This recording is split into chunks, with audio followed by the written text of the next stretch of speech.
వారు ప్రశ్నలు లేవనెత్తారు. వారికి అభినందనలు తెలియజేస్తున్నాను. ఈ ప్రభుత్వం కూటమి ప్రభుత్వం చంద్రబాబు నాయుడు గారి నాయకత్వంలో, పవన్ కళ్యాణ్ గారి నాయకత్వంలో అధికారంలోకి వచ్చిన తర్వాత ప్రభుత్వ ఆసుపత్రులకు ఉన్న బకాయిలు చెల్లించడం జరిగింది అధ్యక్ష. 457,45 లక్షలు బకాయిలను చెల్లించడం జరిగింది. అయితే ప్రస్తుతానికి ఈ రాష్ట్రంలో ఉంటున్న గవర్నమెంట్ ఆసుపత్రులకి ఇంకా 110,21 లక్షలు చెల్లించాల్సిందే. వాటిలో తొందరలో కూడా వాటిని కూడా చెల్లిస్తాం. అదేవిధంగా గుంటూరు ప్రభుత్వ ఆసుపత్రికి సంబంధించి గౌరవ సభ్యులు అడిగారు పెండింగ్ బిల్లుల గురించి. పెండింగ్ బిల్లులు బకాయిలుగా ఉంటున్న 20,24 లక్షలను చెల్లించడం జరిగింది. ఇప్పుడు బకాయిలు ఉన్నది 4,09 లక్షలు బకాయిలు ఉన్నాయి. వాటిని కూడా తొందరలోనే చెల్లిస్తాం. అధ్యక్ష, ఈ చిన్న విషయానికి సంబంధించిన నేను ఒక చిన్న క్లారిఫికేషన్ ఇవ్వాలి. ఎందుకంటే రాష్ట్రంలో ఆరోగ్యశ్రీ సేవలు నిలిచిపోయాయని చెప్పి పూర్తిగా ఈ రకంగా నిలిచిపోయిన ఆరోగ్యశ్రీ సేవలు, అదేవిధంగా ఆరోగ్యశ్రీ రద్దు చేసి ప్రజలకు మరణ శాసనం రాసిన చంద్రబాబు అని కొన్ని పత్రికల్లో, కొన్ని ఛానళ్లలో బురద జల్లే ప్రయత్నం చేస్తున్నారు అధ్యక్ష. ఆరోగ్యశ్రీ అనేది నిలిచిపోలేదు అధ్యక్ష. కూటమి ప్రభుత్వం అధికారంలోకి వచ్చిన తర్వాత పేరు మాత్రమే మారింది. దానికి ఎన్టీఆర్ వైద్య సేవ కూడా పేరు మార్చడం జరిగింది. అయితే దీంట్లో సేవల్లో ఎక్కడ కూడా అంతరాయం కలగలేదు. గౌరవ సభ్యులకు దృష్టి కూడా నేను తీసుకురాదలుచుకున్నాను. ఎందుకంటే ఉదాహరణ ఇస్తాను అధ్యక్ష. ఈ బెనిఫిషరీస్ 2023-24 అంటే గత ప్రభుత్వం అధికారంలో ఉన్న చివరి ఆర్థిక సంవత్సరంలో 12,53,065 మంది దీని ద్వారా లబ్ధి పొందితే, అదే ఎన్టీఆర్ వైద్య సేవ ద్వారా కూటమి ప్రభుత్వం అధికారంలోకి వచ్చిన తర్వాత గత ఆర్థిక సంవత్సరం 24-25లో అది కాస్త 13,42,673 పెరిగింది అధ్యక్ష. అంటే 90,000 మంది అదనంగా లబ్ధి పొందారు. రెండో విషయం ప్రీ ఆథరైజేషన్లు ఇచ్చిన మొత్తం 2023-24 ఆర్థిక సంవత్సరంలో 3,758 కోట్లు అయితే, అదే మా ప్రభుత్వం వచ్చిన తర్వాత అధికారంలోకి వచ్చిన తర్వాత అది కాస్త 4,079 కోట్లకు పెరిగింది. అంటే దాదాపు దీంట్లో కూడా 260 కోట్లు పెరిగింది అధ్యక్ష. కాబట్టి ఆరోగ్య సేవలు నిలుస్తున్నాయి అని చేస్తున్న అసత్య ప్రచారంలో ఏమాత్రం నిజం లేదు. రెండో విషయం, ఎందుకు ఈ పెరిగింది ప్రీ ఆథరైజేషన్, అడ్మిషన్ బెనిఫిషరీస్ ఏమో 6.88% పెరిగారు అధ్యక్ష. ప్రీ ఆథరైజేషన్స్ అంటే చెల్లించిన మొత్తం 7.88% పెరిగింది. దీంట్లో పెరగడానికి కారణం ఏంటంటే అధ్యక్ష, ఒక రోబస్ట్ మెకానిజం పెట్టడం, ఎన్ఫోర్స్మెంట్ చేయడం ద్వారా పెరిగింది అధ్యక్ష. ఉదాహరణకు చెప్తాను అధ్యక్ష, ఆసుపత్రులు మెకానిజం డెవలప్ చేశాం. దాంట్లో ఎక్కడన్నా తప్పులు చేస్తుంటే గతంలో అనేక రకాల తప్పులు జరిగేది. నామమాత్రం పెనాల్టీలు వేసేవాళ్ళు, వసూళ్లు కూడా నామమాత్రంగా చేసేవాళ్ళు అధ్యక్ష.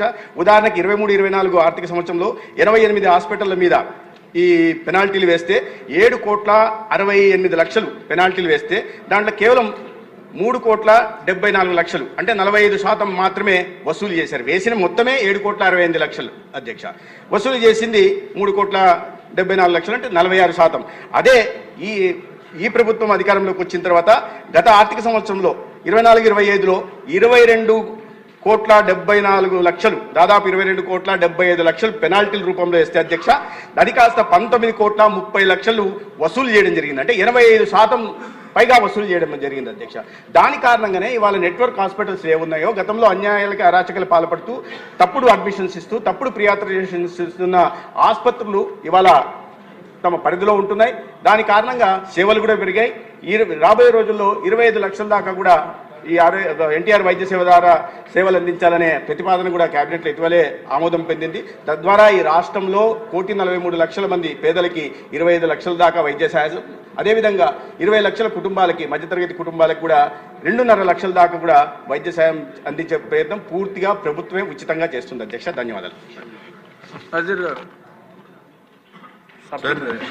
ముందుగా ఈ ఎన్టీఆర్ వైద్య సేవ అనేటువంటి విషయాన్ని ఆసుపత్రిలో చాలా చోట్ల ఇంకా ఆరోగ్యశ్రీ పెడుతూనే కొనసాగుతాం. ఎందుకంటే గతంలో అందాల్సినటువంటి పూర్తి స్థాయిలో వైద్యులు అక్కడ ఉన్నటువంటి హాస్పిటల్స్ ద్వారా అందలేదు. ఈరోజు పూర్తి స్థాయిలో మంత్రి గారు చెప్పినటువంటి విధంగా లబ్ధిదారులకు పూర్తి స్థాయిలో అందుబాటులో ఉండి ఎన్టీఆర్ వైద్య సేవలు అందుతా ఉన్నాయి. ప్రైవేట్ హాస్పిటల్తో పాటు ప్రభుత్వ ఆసుపత్రులు కూడా ఈరోజు చాలా వరకు పనిచేస్తున్నటువంటి పరిస్థితి ఉన్నప్పుడు కూడా ఇటువంటి ఏదైతే బకాయిలు ఉన్నాయో కొన్ని ప్రభుత్వ, ముఖ్యంగా గుంటూరు ప్రభుత్వ ఆసుపత్రి ఈరోజు దాదాపు 1,900-1,500 బెడ్స్తో పాటు 3,000 మంది ప్రతిరోజు కూడా హాస్పిటల్కి వస్తూ ఉన్నారు.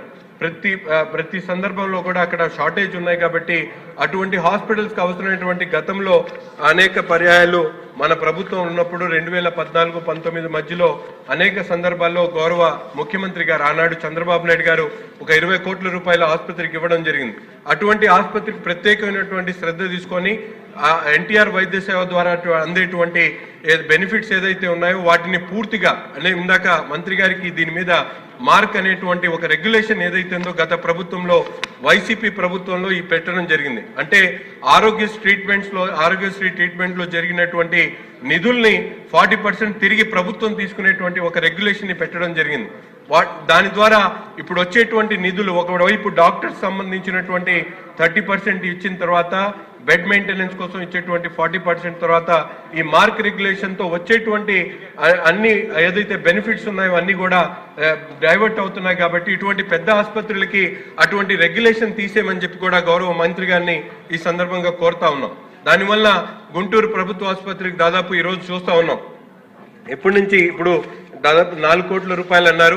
అవన్నీ పోయిన తర్వాత 4 కోట్ల రూపాయలు యాక్చువల్ అమౌంట్ అయితే 8,64,00,000 రూపాయలు ఈ రోజు రావాల్సినటువంటి పరిస్థితులు ఉన్నాయి.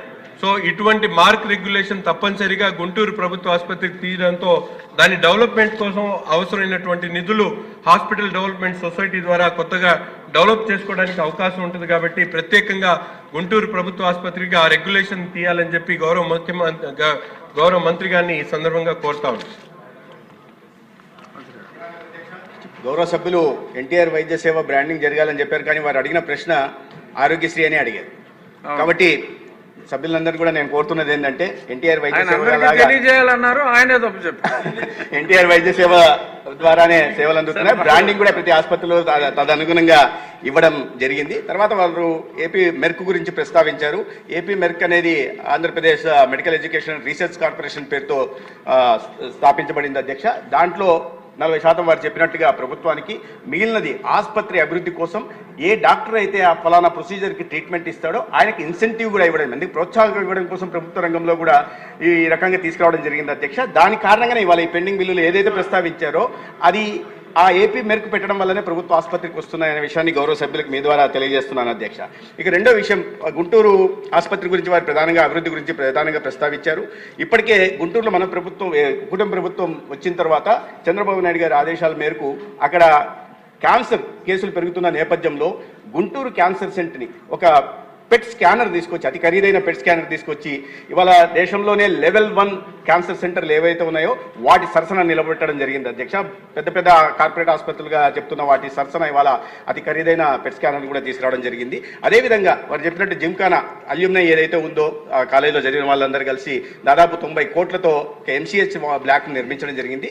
దానికి కూడా ఇటీవలనే ప్రభుత్వం అక్కడ అదేవిధంగా కాకినాడలో కూడా వారు పూర్వ విద్యార్థులంతా కలిసి నిర్మించిన MCH బ్లాక్లలోకి దాదాపు 55 కోట్లతో కావాల్సిన డయాగ్నోస్టిక్ ఎక్విప్మెంట్ కూడా మంజూరు చేయడం జరిగింది అధ్యక్ష. ఈ కూటమి ప్రభుత్వం లక్ష్యం ప్రాధాన్యత ఏంటంటే ప్రజల ఆరోగ్య సంరక్షణ, ప్రభుత్వ సంస్థలను కూడా ఆరోగ్య వ్యవస్థల్ని ప్రభుత్వ ఆరోగ్య కేంద్రాలు కూడా పటిష్టపరిచే దిశగా కూడా తీసుకోవాల్సిన ప్రతి చర్యని తీసుకుంటున్నాం అధ్యక్ష. ధన్యవాదాలు.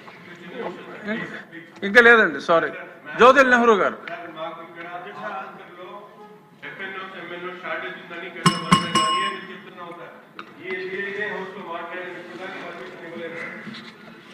అధ్యక్ష, సందర్భంగా ఈ ఆరోగ్యశ్రీ విధానం మీద చాలా 2-3 పేపర్లలో అదే ఎన్టీఆర్ వైద్య సేవ మీద క్లియర్గా తప్పుడు విధానంలో వార్తలు వస్తున్నటువంటి పరిస్థితి ఉంది అని చెప్పేసి మేము భావిస్తున్నాం. దాని మీద గౌరవ మంత్రి గారు క్లారిటీ ఇవ్వాల్సినటువంటి అవసరం ఉంది. ఎందుకంటే దాన్ని ఇంకా క్లారిటీగా ఇవ్వాల్సినటువంటి అవసరం ఉంది అధ్యక్ష.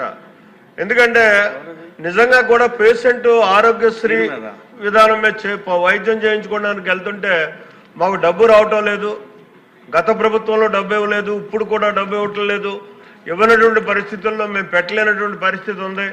వైద్యం మరి చేయనటువంటి పరిస్థితుల్లో కూడా అక్కడ పేషెంట్స్ ఇబ్బంది పడుతున్నటువంటి పరిస్థితి ఉంది అధ్యక్ష. దాని మీద ఒక భరోసా ఇవ్వాల్సినటువంటి పేషెంట్ కానీ అటు హాస్పిటల్స్ కానీ భరోసా మంత్రి గారు గౌరవ సభ ద్వారా ఇవ్వాల్సినటువంటి అవసరం ఉందని నేను భావిస్తున్నాను. మరి సవివరంగా చెప్పమని చెప్పేసి కోరుకుంటున్నాను మంత్రి గారు. అధ్యక్ష, ఈ ఆరోగ్యశ్రీ ఎన్టీఆర్ వైద్య సేవ మీద కాస్త అనుమానాలు ఉన్నమాట వాస్తవమే.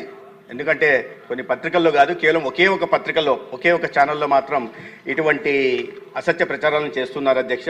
వాస్తవం ఏంటంటే అధ్యక్ష, ప్రైవేట్ ఆసుపత్రులు, నెట్వర్క్ హాస్పిటల్కి సంబంధించి గత ప్రభుత్వం నుంచి 2,222 కోట్లు బకాయిల రూపంలో ఈ ప్రభుత్వానికి వచ్చింది అధ్యక్ష.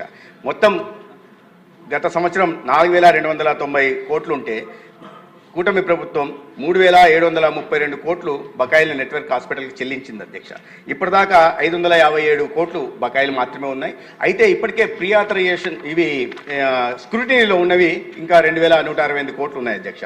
అంటే గతంలో ఉంటున్న అప్పులు తప్ప, గత ప్రభుత్వం నుంచి వారసత్వంగా వచ్చిన అప్పులను వదిలేస్తే మిగతా వాటిని పూర్తిగా ఎప్పటికప్పుడు చెల్లించే ప్రయత్నం కూటమి ప్రభుత్వం చేస్తోంది. ఇటువంటి ఆర్థిక ఇబ్బందులు ఉన్న నేపథ్యంలో కూడా, ఎందుకంటే ప్రజలకి ఎటువంటి అంతరాయం, ఆటంకం కలగకుండా నాణ్యమైన వైద్య సేవలు అందించాలనేదే ఈ కూటమి నాయకత్వం చంద్రబాబు నాయుడు గారు, పవన్ కళ్యాణ్ గారి బాధ్యతగా తీసుకుంది అధ్యక్ష. అందుకని చేస్తున్నా. అయితే ఈ గత అప్పుల్ని ప్రైవేట్ నెట్వర్క్ హాస్పిటల్ ఈ మధ్య కూడా నోటీస్ ఇవ్వడం జరిగింది.